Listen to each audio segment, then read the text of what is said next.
Jay, how you doing today, man? I'm doing good, man. How are you? Back again. Where's the enthusiasm? I'm doing great today, man. How are you? Is it better? A little off of my tonality? We got to talk about PMs, dude. Okay. How do we find one? Because They're a pain in the ass. No.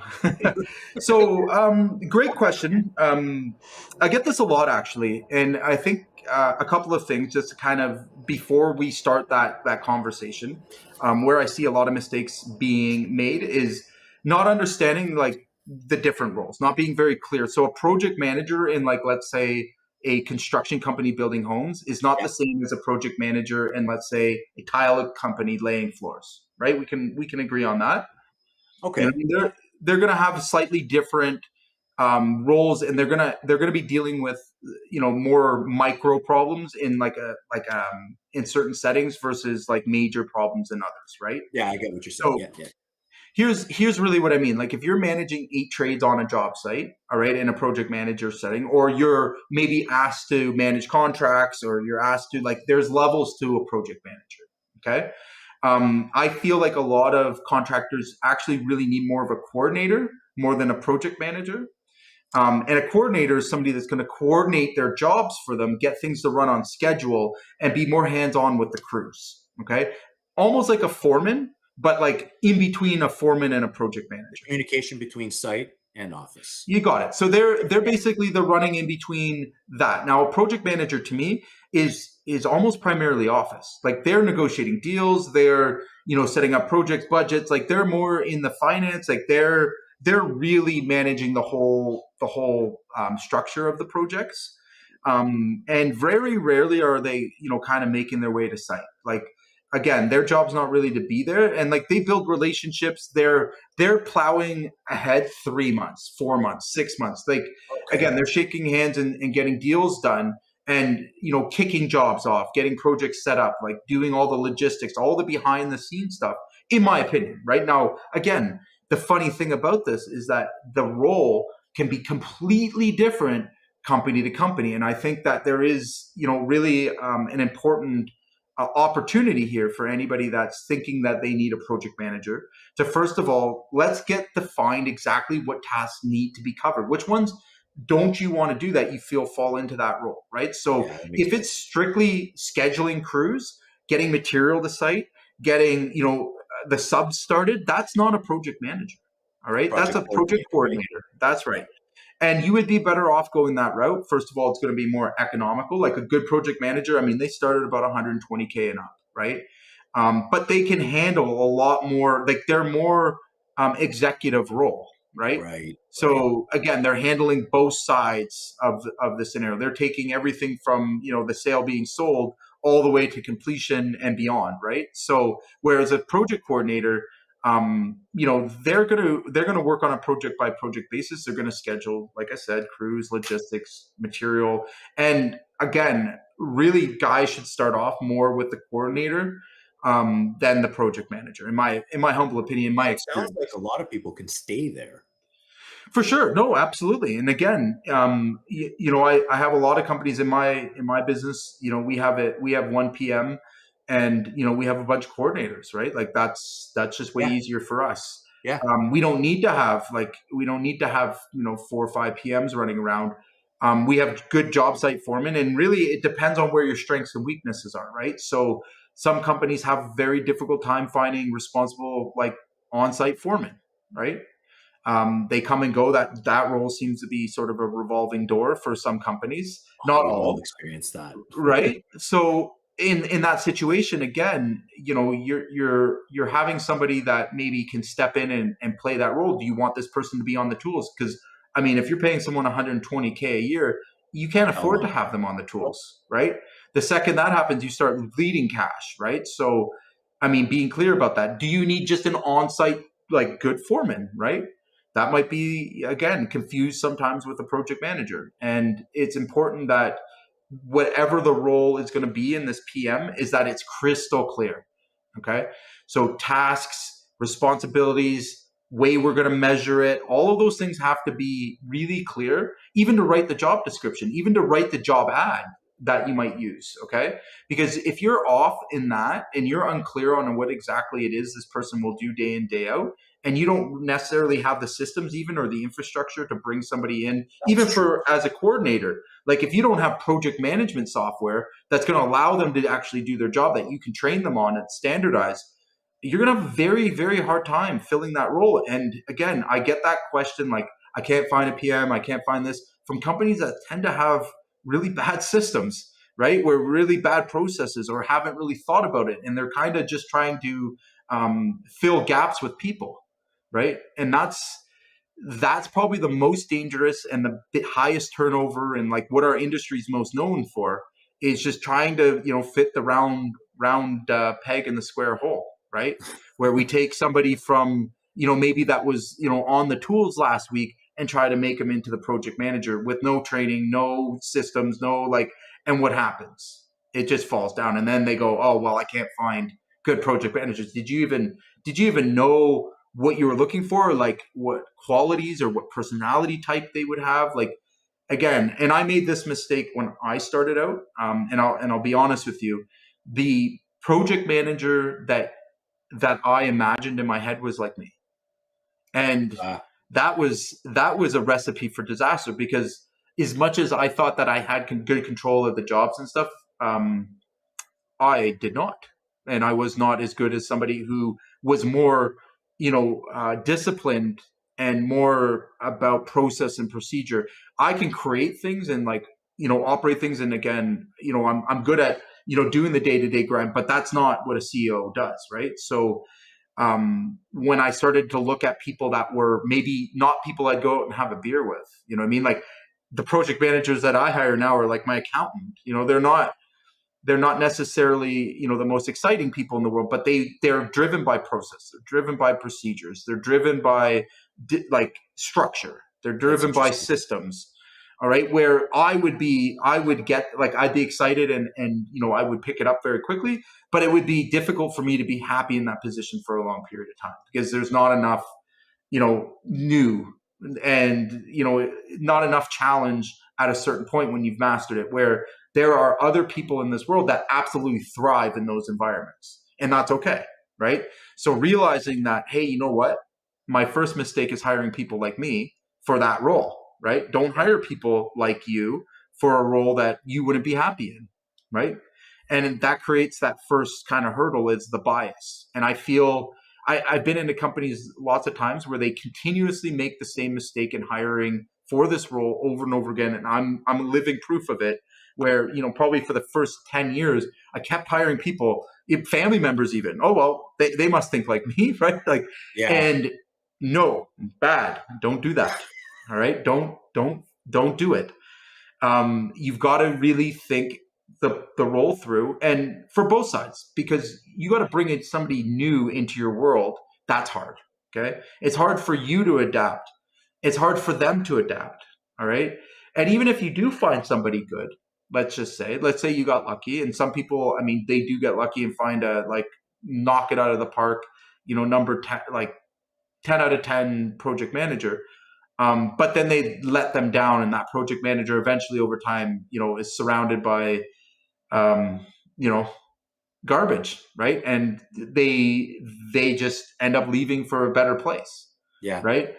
So I challenge everyone, first of all, to really get clear on the description, get clear on exactly the tasks, and then even clear on how you're going to train them to do those tasks before you look for a PM. Before you look for a coordinator, before you all these things will take you, if you're doing them and you don't have any of this stuff in place, put aside 30 to 60 days to really, focus in on this and be super, super clear. Again, don't leave things until they happen. Don't fly by the seam of your pants, dare I say. Don't throw them in trial by fire. Okay. Because this role has the opportunity to 10x your business or 10x loss your business, right? Yeah, no kidding. So, and I mean that in the most sincere and honest, living proof way. We underestimate how much this person can impact your business, because here's the thing, and this is the other mistake that gets made, is that they look at the salary and they go, well, there's no way I can afford that. I can't, because they would never pay themselves 120 grand a year to do that job, right? But Yeah. on the other hand, right, if they had more time and they had more like energy to put towards sales, could they grow their sales? Yes. Most of the time you can, right? So there has to come a certain point, and I feel like the perfect kind of way to, like the perfect time is in around that $1 million mark, is where you should be starting to look coordinator, possibly a project manager, depending on how complicated your projects are. But I Right. mean, coordinator to start off with, about $1.5 million, 2 million. Now you're going to really think of a strong PM, like a true PM that might be, again, working with coordinators, multiple jobs, stuff along those lines. If you're a big construction company, again, your PM's going to be, high up on your hiring list if you want to grow. And then on top of that, like now we can really kind of, once you know the role and the person and the character that you need for that job role, now we can do the search, right? Now we can start. So if I'm hiring a high level project manager, honestly, I'm going straight recruitment. I'm not playing the Okay. game of, running ads and all that stuff. The reality of it is, good project managers are difficult to find. No, All they're not right. looking for Uh, jobs. they're not looking for jobs. That's right. So, I mean, you can, if you haven't already, if you haven't got your pipelines flowing with opportunity and, you've been running recruitment ads and doing what you're supposed to be doing off the bat, and you're trying to just start off by hiring that role, you're going to have a very uphill battle. And the reason why is because a good project manager isn't like, they're risk managers. On the number one thing that I look at is how is this person manages the risk for my business. Okay, they look at all the risks that we're exposed to and they reduce it, including keeping jobs on money, or jobs profitable and all that. Like, you're asking them to be a risk manager, then you're asking them to actually, like, when they're looking at new employers, do you not They think see they're right looking at through the you. risk? They see right Right. through you. Yeah. Yeah, Yeah. for sure. So, like, again, this is where, if you're off in that, like, they're trained to actually look for risk. They're not going to put themselves in a risky situation, being that your business has no systems, no process. And that's going to show in your level of understanding of the role in the first place, right? So I think a lot of guys really miss the mark. I know I have. And if you don't already have a flowing pipeline, guys coming in, like you've invested some money in your recruitment and hired, go get a headhunter, go that route. That's going to be your best option, because they're going to align you with somebody that can, come in and actually have impact in your business. Now, is it going to be perfect? Probably not. Are you going to pay extravagantly? Yes. But, at the end of the day, what are we comparing to? Right. Yeah. If you've hit that point, and we all do, where no longer can you be the only leader in your business. Okay. And that's, like, again, when we're talking about growth, everybody hits that leadership. That's the first place Crisis. Yeah. that's the first crisis that we're going to run into, is leadership. And you want, again, to hire well for that position, because once the split is made, where you have to have, have enough jobs coming in where you need someone to coordinate, or, to take over the project management, that's where the leadership begins. And again, like I said, you want to see your morale, you want to see your crews crash, you want to see real, backwards, things happen. Hire poorly for this role. Put your They could brother do a in. lot of Put your damage. put your cousin in. Put Yeah. the guy that was on the tools last week into the role, and just throw it all on them and lead them by woulda, coulda, shoulda. All right, see what happens. Yeah. All So right. basically, Jay, I mean, what you're, correct me if I'm wrong, what you're saying is if you have the infrastructure in place, Mhm. go ahead. You can hire a project manager. It's infrastructure based. Totally. You're there. Otherwise, maybe 80% of the time, what you're actually looking for is a project coordinator, which is going to manage your relationships Right. and Or be the foreman. communication, or a Yep. foreman. Yeah. So Yep. we loosely use the word project manager, but let's face it, project managers go to school and get diplomas. Right. Well, and Yeah. that's really the big, like, defining thing, right? Like, there's only one real role above that, like, in my eyes, in my opinion. Because again, you ask the construction industry, they're going to give you, like, every market has a little bit different twist on this, right? Of course, So, yeah, yeah. and I know our audience is broad and wide. Like, again, if we're talking to a big landscaper, a project manager, what? Like, we don't. That's all coordination, right? So you need a good coordinator, if not a dispatcher, right? But a lot of the skills are the same. So like, again, is it a person that needs to be enough of an influence to lead your crews? Yes. That has enough authority on the sites and enough, enough ability in themselves to actually get people to persuade people to get done what they need done. Yeah. Yes. Right.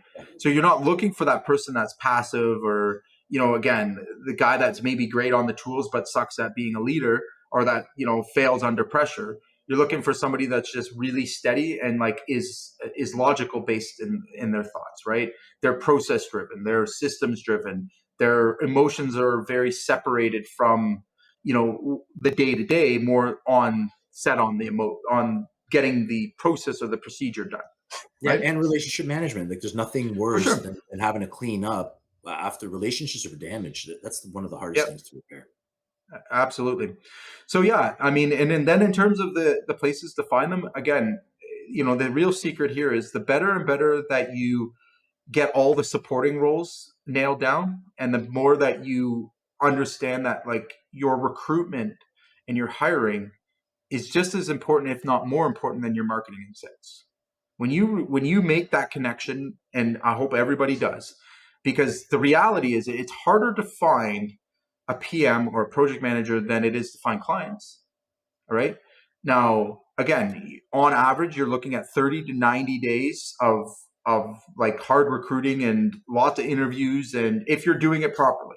Okay. Right. Our numbers are about 45 applications to one hire right now. Okay. Wow. And then even on top of that, again, you're still, the odds are stacked highly against you. All right. So again, think about all of those interviews. Think about, like, this is where our pro hire system comes in, where we're breaking it down, where we've got the whole process, the onboarding, everything locked in. And I mean, again, these are sophisticated systems that allow you to onboard, train, and take the stress out of, like, if this hire doesn't work out, what am I going to do? Because again, a lot of guys, when they don't have the systems, they're flying by the seam of their pants. They put all this effort and energy into one guy, and it shows that they're not organized. Like, no matter what, you can't hide that, right? Like, even if you put your best effort and your energy into the person, they can sense, because they would have risk management, Right. abilities to it. They would see that, hey, there's not really a system here. There's no real systems or processes here, and they're very like reliant on me. And that's a terrible way to get sort of over leveraged in this process, Yeah, right? for sure. So build the system first, start simple, coordinator first. Again, if you guys need help with hiring or onboarding, reach out to us for pro hire. Again, keeping your pipelines full. Don't wait till you need the role to be filled. Plan 30, 60, 90, 120 days out. If you think in 120 days your business is going to grow, or you have big accounts coming in, now's the time to start to recruit and hire for the role. If not, you're going to go to a headhunter. You're going to go to somebody within the industry that is connected.